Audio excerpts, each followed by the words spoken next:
Okay, this video is video number 2 of my videos on the Fair Debt Collection Practices Act. I had a correction from the first video. Et sec means and following, and so we're going to get into the definitions here in this video.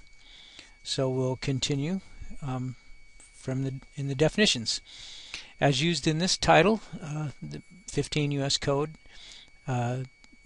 number 1, the term commission means the Federal Trade Commission. The Federal Trade Commission is the commission that enforces the Fair Debt Collection Practices Act. Number 2, the term communication means the conveying of information regarding a debt directly or indirectly to any person through any medium. That means that they could be using the phone, the mail, email. They possibly might be yelling at somebody from the street, trying to yell at them in their house if they're really crazy and abusive.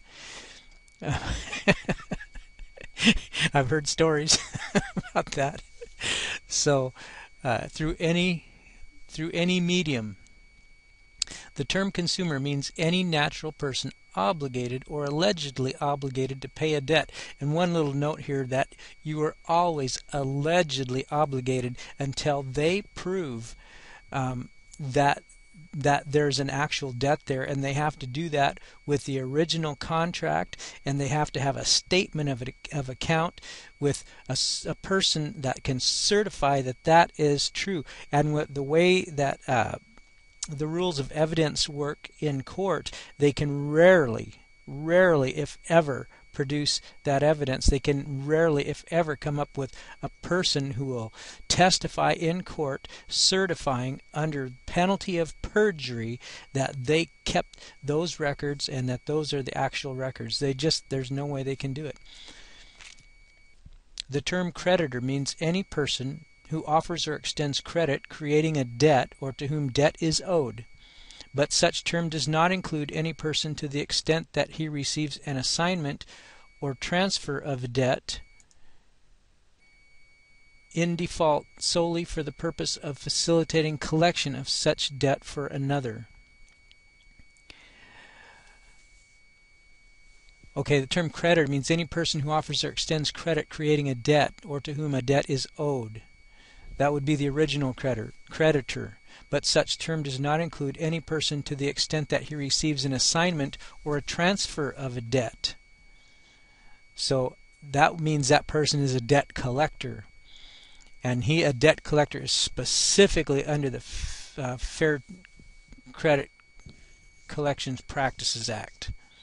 Fair Debt Collection Practices Act.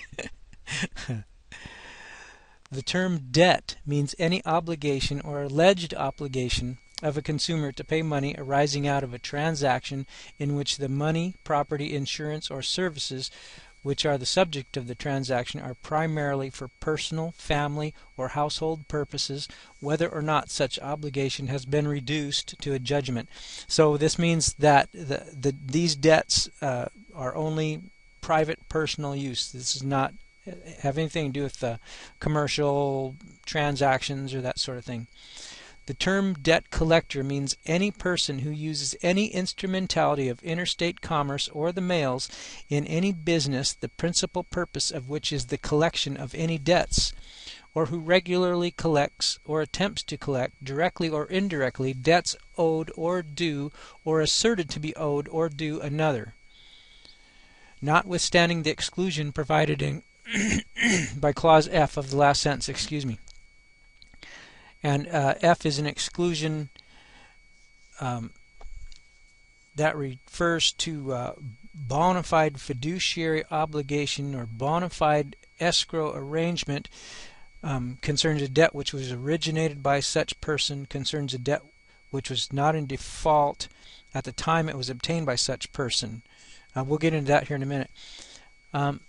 Notwithstanding the exclusion provided by Clause F of the last sentence of this paragraph, the term includes any creditor who, in the process of collecting his own debts, uses any name other than his own, which would indicate that a third person is collecting or attempting to collect such debts.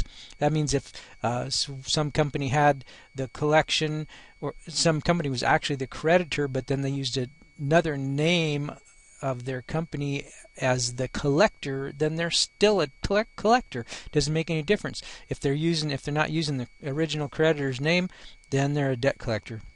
For the purpose of Section 8086, 15 U.S. Code 1692 F6, such term, let's move this up a minute. Such term also includes any person who uses any instrumentality of interstate commerce or the mails in any business, the principal purpose of which is the enforcement of security interests. Okay, so here is the exemptions. Debt collectors do not include, the term debt collector does not include any officer or employee of a creditor while in the name of the creditor collecting debts for such creditor. The term does not include any person while acting as a debt collector for another person, both of whom are related by common ownership or affiliated by corporate control, if the person acting as a debt collector does so only for persons to whom it is so related or affiliated, and if the principal business of such person is not the collection of debts. That's the key right there. If the principal business of such person is not the collection of debts, so they're actually affiliated with the original creditor. Any officer or employee of the United States or any state, to the extent that collecting or attempting to collect any debt is in the performance of his or her official duties. D. A debt collector does not include any person while serving or attempting to serve legal process on any other person in connection with the judicial enforcement of a debt.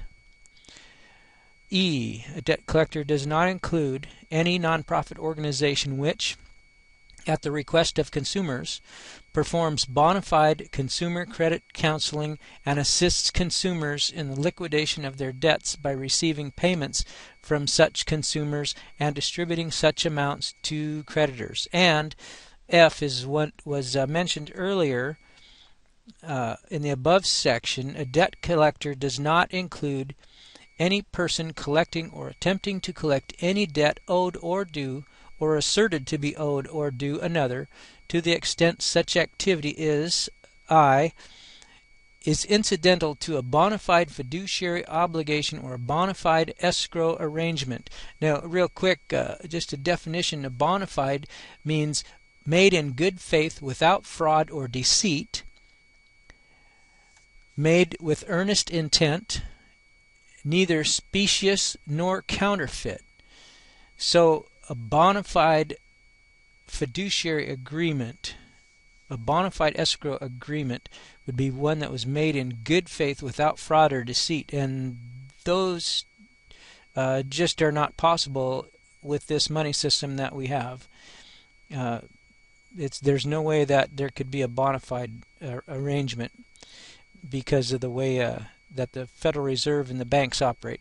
Anyway, continuing. Double I. Any person collecting or attempting to collect any debt, to the extent such activity concerns a debt which was originated by such person, so that would be the original creditor. Triple I. Concerns a debt which was not in default at the time it was obtained by such person.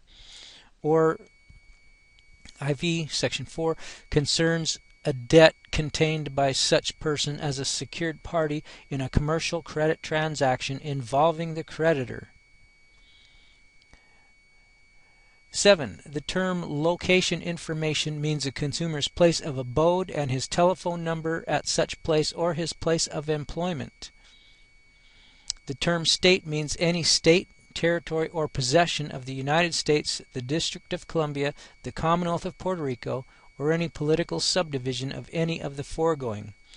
So, that concludes the definition section. If you would like to get more information, go to my website.